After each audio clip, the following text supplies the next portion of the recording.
Hi, Hiya. how are you? You look so pretty. Oh, so do you. Thank Oh, thank you. you. This is the first time that I've actually brushed my hair in like probably 2 weeks. So, You didn't need to before. Who cares? You didn't even need to today. I don't care. first of all, how are you holding up? How's everything going over in your quarantine? I am holding up. Everything's actually going, I mean, as well as it can. I feel very lucky to be able to shelter in place. I feel very Yes. lucky to have a safe place to be. So in that sense, everything's going great. I think in terms of like every day is different. I think this is a weird situation for any human to be in, right? How Super are you weird. doing? I'm good. It's kind of feels like Groundhog Day, and I don't feel like I know the days of the week really anymore. I It's know. just blending together. But it's funny because people were actually commenting, and I have two cats. So you have cats, right? Yeah, there's one right below me going crazy chasing a piece of dust. I feel like the cats are the winners in the quarantine because like they're getting constant attention. Oh yeah, this is their absolute favorite thing ever. And like not only are they getting constant attention, but like this is the speed they go at normally. So I know they've they're been preparing for this their whole lives. They're like, we're ready. We're yeah, good. they're like quarantine who? I don't know her. They don't know what's going on. They're like this is an So how everyday have you thing. been sort of spending your time every day and trying to sort of like stay creative during this time? Different things. I know this is gonna sound so boring, but like I have gotten rid of so much stuff from my house just because there's so much stuff that I've wanted to get rid of for so long. Like half of my clothes, a bunch of like books and like wires that I don't know what they go Yeah. to. And that feels so good. Like just to Mm-hmm. clear and cleanse your space, I think is so important. And so that feels really nice, even though it's not very creative. And then just like, yeah, finding ways to be physically active, baking, cooking, writing, music. Um, I've been like, yeah, writing music, writing in my journal, things like that. Just like, but every day you can do something new. Every day you can be Mm-hmm. like, I want to. It's almost like when you're like at home on summer vacation when you're a kid, and there's like days where you're bored out of your mind, and you're like, oh my God, I want school, I want structure. And then other days where you're like, oh my God, I can do whatever I want. So I kind of feel like that. Have you been watching anything? Because I know that I'm like burning through Netflix. Like I'm running out of new things to watch. Oh yeah, definitely. Yeah. We finished Ozark. Oh, We so good. Oh, so good. One of the only shows that I know that gets better with time.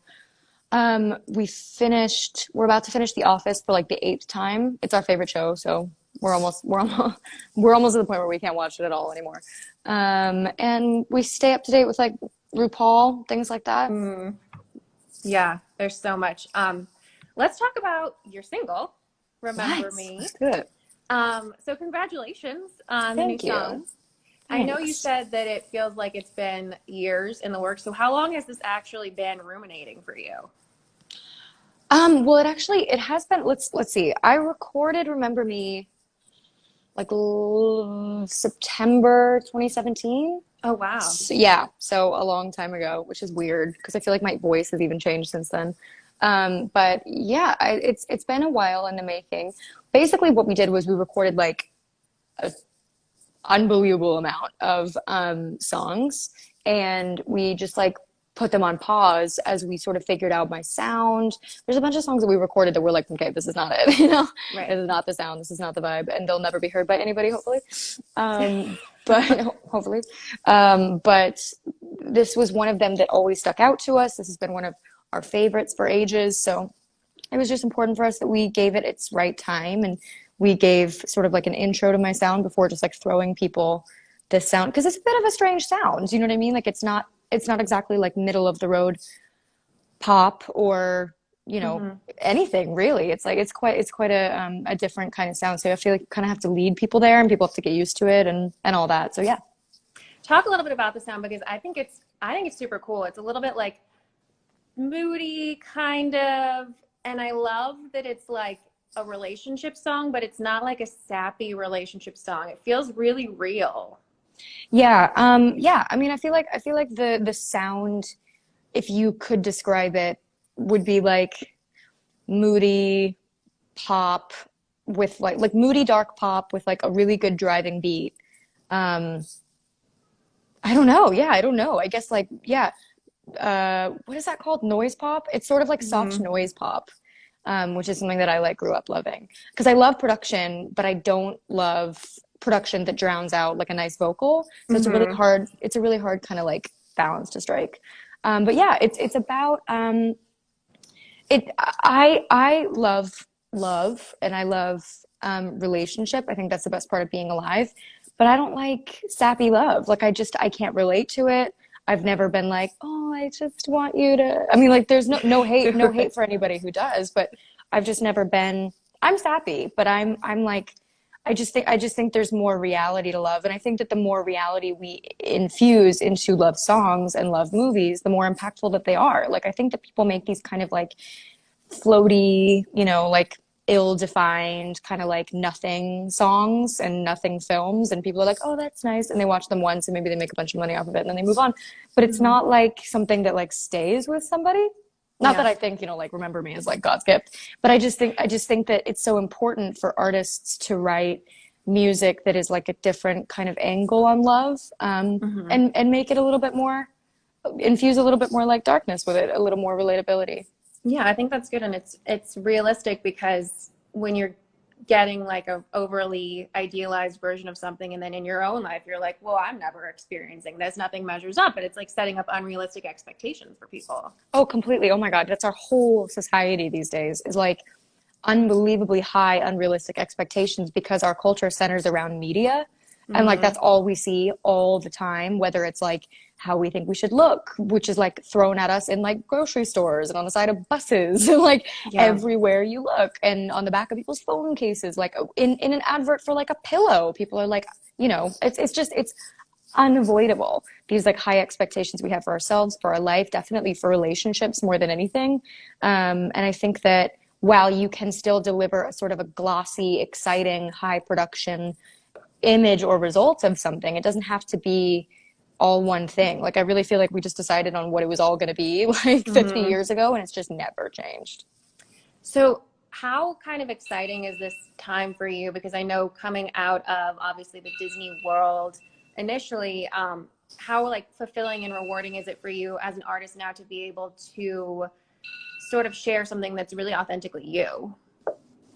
Oh, so exciting. I mean, the thing was, it was never, um, like I never felt like stifled in Right. any way by being, I mean, I don't know, it's a difficult thing to describe. So basically people are always very quick to talk about Disney and, however they want to talk about Disney. Like it's got its own image and people have an idea Hmm. of what it is. And I can very strongly say that it is nothing like you think it is, like anybody.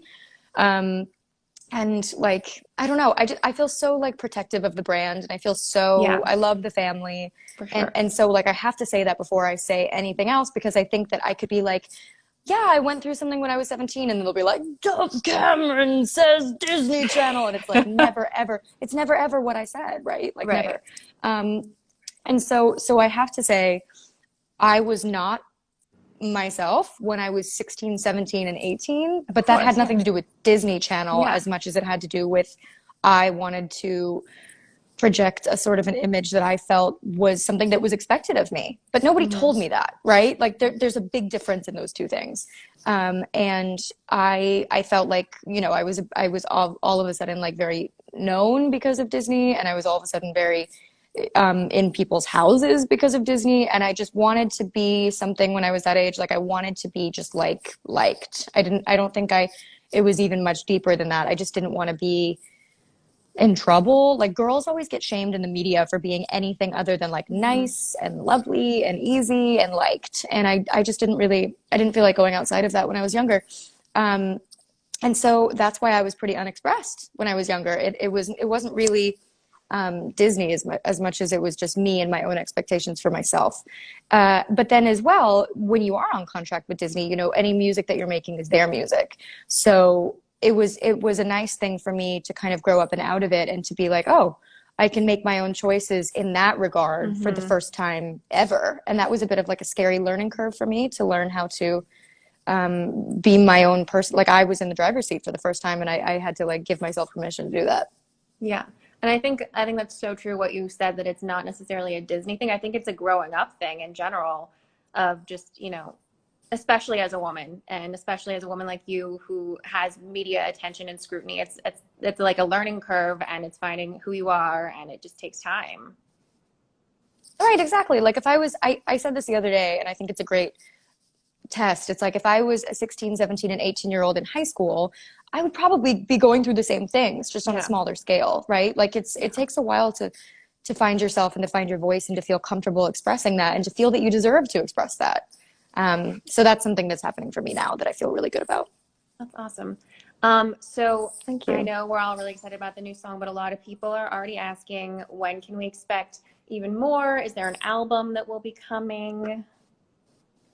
Yeah, I actually I don't know when um I don't know when my next single is coming, but I do know that it won't be too long from now because we've already picked it and we already Oh, have like a rollout plan. And yeah, oh my God, it's one of my absolute favorite songs. I mean, not to detract from Remember Me, but this is another one of those like songs that I've been waiting to release. So I'm really excited about it. And I'm really just excited to continue to put my music out and to continue to have people interact with me in that way. It's so exciting for me because it's something that I feel like I've been waiting for a long time. And it just feels so good to feel like I'm my own boss and CEO and all of that. So yeah, I don't think it's smart to release a sort of a body of music while we're on quarantine, but I yeah. definitely think that the music releases won't stop, if that makes any sense. And would you say, in terms of the sound and the themes and stuff, that Remember Me is a good sort of indication of what's to come? It's so funny because my next single after Remember Me like couldn't be more different than Remember Oh, cool. Me. Yeah, they're almost like entirely different. I mean, they are like the most polar opposites out of my whole library. But yeah, I mean, I think that I'm constantly finding my sound and evolving, and I think that my body of work that I have that I've released and also that I'm going to be releasing is all pretty cohesive. Like it's all sounds like the same girl, if that makes any sense. Like if it was a clothing line, all of the clothes look different, but they're definitely all for the same girl. Oh, that's a good way to put it. Okay, I'm gonna go with a few questions from fans. So let's see here. At Dove's My Inspiration, that's a good handle. What was it like getting to work with Bia on Remember Me? Oh, it was amazing. I love, I don't know if anybody else out there is feeling this right now, but I love working with women so much. I think that women, I'm just really feeling it right now. I don't know. Like I feel like I'm really feeling this sort of like feminine energy, feminine vibe. I want to work with women. I always want to be around women, talk to women. I'm like, oh my God, tell me all your magic. Because I do. I Mm-hmm. just find women to be so magic. So having, an artist like Bia, who's she's such a bad bitch, and I love that about her. I love her energy, and I love obviously her talent and her vibe and her sound. Yeah. And yeah, so it was just amazing. It was amazing. I love women supporting women. I love being able to meet women who do something similar but different to you. Yeah, it was great. I absolutely love her. She's like an angel person. Okay, here's another one. Is Remember Me about you, or is it just sort of something in general and not like totally, autobiographical and about something particular about you? It's pretty particular. I mean, the lyrics are a little bit up to interpretation, but like that is kind of me in a relationship in a nutshell. I do find it like my favorite kind of like romance and nights are the nights that bleed into mornings and like the stuff you get Hmm. up to and the adventures you go on and a little bit of like no shoes dancing around your living room, pulling off my t-shirt, putting on a show for you. It's pretty I love that specific. lyric. Thank you. Okay, what inspires you the most in the creative process? Is it the concept, the lyrics, the melody? What's the most fun part for you? I think definitely the lyrics. Well, I don't know. I feel like when I write, I come first with a concept, and then the lyrics come pretty quickly because I've always been into words. My mom's a writer, so I feel like I always just was very word oriented more than melody. Once I get a melody, then like I can stick to it, but it doesn't come as quickly to me as words, definitely. Hmm, interesting. At Dangerously Dovely, who would you like to collaborate with on future songs? there It's anyone? hard. I mean, it's changed so much over the years. I really feel like a few years ago I would have said like Macklemore and Eminem and people like that. And I mean, I still would. I think they're amazing. That'd be cool. Yeah, but my favorite producer is Diplo. Always Mm. has been. I would love to collaborate with Diplo. I would also love to collaborate with Doja Cat. I think she's unreal. I'm a really She's big having a Doja, moment right now too. but also like, oh my God, her energy on tracks is amazing. I'll listen to something, and even if I don't immediately know it's her first, you can always tell just because Yeah. of her energy. Yeah, so those are the first two that come to my mind. Okay. Let's do one more fan one. Any movie projects you're working on? Yeah, I was in the middle of two. I was in the middle of two movies when we went into lockdown, and the first one I have talked about a little bit. It's called Isaac, which is a sort of a psychological thriller. I can't really tell you too much. It's hard because I don't know what I can say, but it's a psychological thriller about a boy named Isaac, and I am his girlfriend. It's difficult to talk about because it's one of those movies where you never really know what's reality and what's in Mm. his mind. So yeah, it's definitely a really interesting project. It's with this amazing actor. His name's RJ Mitty. He's from Breaking Bad, and Oh yeah. he's amazing. One of the nicest people I've ever met in my life, and also so talented. So yeah, it's been a really fun time. And then the other film I'm in the middle of, I can't talk about, but I that was the one that I had to come home from New Mexico Mm. for quarantine, and I'm really excited for that one as well. It's sort of like a comedy mystery, but it's I'm working with one of my favorite people ever. So yeah, very excited. I can't wait to be able to talk about that one. And then obviously, I mean, who knows when this is going to be a reality for us because we're not having concerts for a while, but are there plans down the road to do shows with, go on the road, tour eventually? Yeah, we actually had a bit of a summer tour that we had put together, but obviously, um, the other plans kind of kicked in. But yeah, we are very much looking for opportunities to do that, and I was preparing my summer set. So yeah, hopefully we'll just be able to go right back into rehearsal and prepping for that when we get out of Mhm. here, when we all get out. It's kind of been cool. Like I know you performed for the WHO with your new single, right? So it's kind of cool to find like these alternate ways to like still do performances or get things out to people. It's like I feel like it's forcing us to be really creative right now. Yeah, definitely. It's definitely we're utilizing every way that we can possibly connect, and especially like I think people within the industry miss that kind of connection that you can have with your fans in person. And so there's so many Yeah. great ways to be able to do that right now. I definitely plan on doing more live streams and more performances, and have my content that I release be more music oriented. So yeah. Awesome. Well, I think that's a good place to leave it. Thank you so much for your time. Thank you so And much. everyone, please be sure to check out Dove's single, Remember Me, if you haven't yet. It's amazing. You're going to have it on repeat and it's going to be stuck in your head. Oh, I thank you. promise you. So thank you for taking some time to Thank talk you to us. so much for having me. I hope you have a wonderful rest of your day in Thank quarantine. you. You Love you too. guys. Bye. Bye.